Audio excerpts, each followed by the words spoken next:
I think Chatbot Summit is really incredible. It brings lots of professionals from the industry.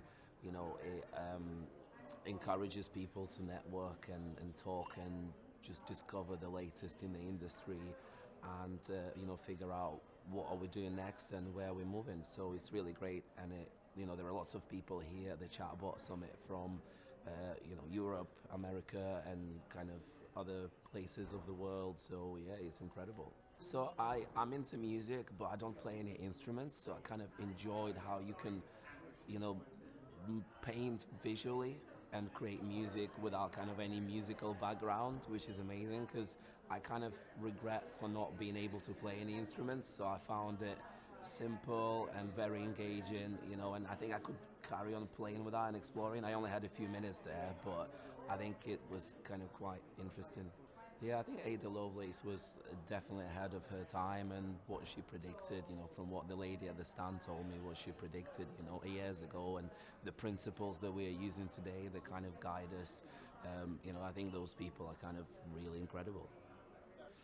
Um, I mean, everyone has a different understanding of AI, and in terms of how I feel about the use of AI, I think it's very useful because it helps people save time, but obviously that's from my understanding of AI.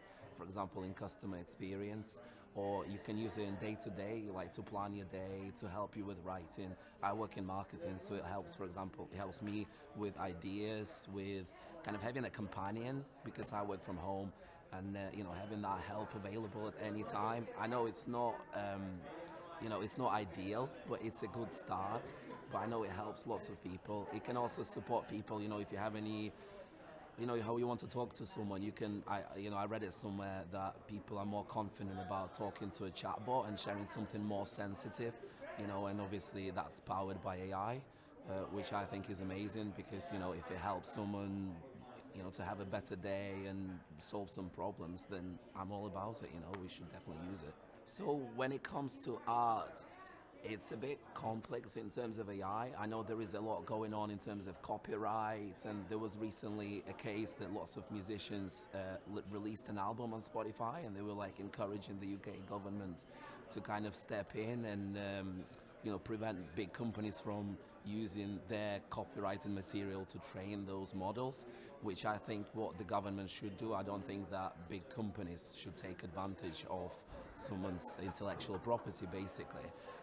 But at the same time, the AI in art can be very useful, painting music, for example, with AI, creating visual music is kind of very interesting. I can see it being used by lots of people from kind of different backgrounds, maybe some neurodivergent people that can benefit from it. Like as I mentioned, I'm not a very musical person, but being able to create something on the go is really fantastic.